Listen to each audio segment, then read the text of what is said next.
Hey guys, welcome back to my channel. I hope you're all doing well. So there's this internet trend that I've been seeing floating around YouTube for a while now. It's actually been a few months. Probably gonna be the last one to make this video. Basically every single person I've seen make this video, all the most popular ones, they're all pretty big YouTubers and they don't live the standard early 20s lifestyle. A lot of them live in LA, they make a lot of money, have these big ass houses, have these nice ass cars. I just wanted to make this video to sort of represent us regular people. Like, I don't know how to explain, not regular people. I basically just realized that I couldn't really relate to them at all. A lot of them would be talking about how, you know, they spent like $40,000 on a Mercedes, or they were living in an apartment that cost them like 30 grand a month. And I can't relate to that. I'm sorry, I wish I could, but I can't. So this is my video as a broke bitch.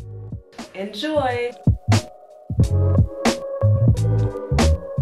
So the first thing, and probably the thing that I spent the most amount of money on that I definitely regret, was half of a degree that I didn't finish, that I didn't get the qualifications for. A year and a half studying, and I didn't get my piece of paper at the end of it because I didn't finish it. So if you guys don't know, when I started uni, I was studying architecture. I did that for a year and a half. And actually, no, it isn't my 20s, but I have the debt still, so I'm gonna count it. So basically I studied architecture for a year and a half and I just realized that it wasn't for me. So I stopped it and I studied physiology instead and I graduated. Everything's all good. But that's a year and a half of money that I wasted. And that totaled up to about 12 grand. That's a whole ass car. That's a whole ass car. That's like my rent for a year. Actually, let me calculate my yearly rent and see just how much money that I wasted. Okay, that's not my rent for a year. At the end of the day, you kind of just have to look at everything as a lesson. Obviously, if I could tell the future, I would never have started to study architecture in the first place, but I can't, and it was a year and a half that I was able to learn. We're thrown straight from high school where we're asking the teacher to go to the bathroom, straight into uni where we're literally deciding our careers for the rest of our lives, which will have an impact on us, our present families, our future families. It's a lot to deal with. So I'm kind of glad that I had that little buffer period to help me ease into uni. But also it was 12 grand. It was 12 grand and it was not worth it. But at the end of the day, you know, I made some friends who I still have now, like 5 years later. I learned so much. There's nothing else. I'm trying to make myself feel better about the time and money and effort that I put into that year and a half, but it's not working. Anyways, it's fine. Learning experience. Let it go. So the next things on this list aren't nearly as costly as that, but the next thing is when I moved into a place in the city that I wasn't sure of, and I wasted $400.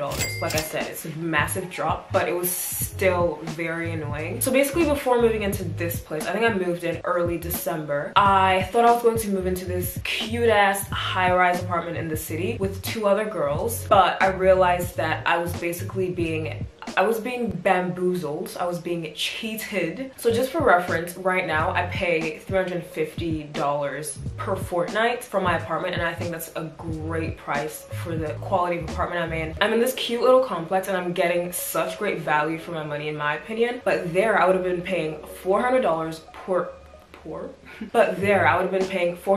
per fortnight for the smallest room you have ever seen. I know I did a room tour in my old apartment and I called it little, but this was tiny. I have a double bed. It would not have fit a double bed. Basically, all that I could have fit was a single bed and maybe a wardrobe, or not a wardrobe, a tall boy. And I would have been paying that much, and I had to share a bathroom with another person. And the girl who was the main tenant of the lease, she was paying quite a bit less than we were, and she got the master bedroom, which was massive. She had an ensuite, she had her own balcony. I was like, are you kidding me? I mean, I guess because she was the head tenant and she carried more risk, but also you're paying way less and you're getting way more. Like, let's swap rooms and I'll be the head tenant. No problems. But I just realized that I was being cheated in that situation and I got out of there real quick. I was like, phew, get me out of here.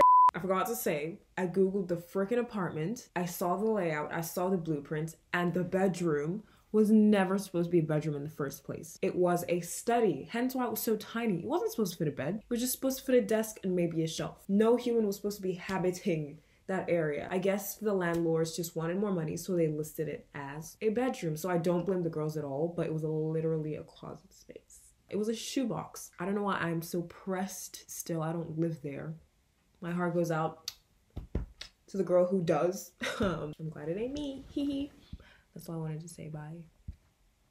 So thankfully I didn't lose my bond, which added to that would have totaled $1,500. I got my bond back, but I did lose 2 weeks of rent. And don't worry, I wasn't an asshole. I helped them find another person. The moral of that story is do not rush moving into an apartment. I absorb people's energies. I'm very affected by the energy of the place around me. I need to feel safe. I need to feel comfortable. I need to love the place I live in, or else like I'll just be unhappy for the entirety of the time I live there. So if you're like me, don't rush. Slow touch,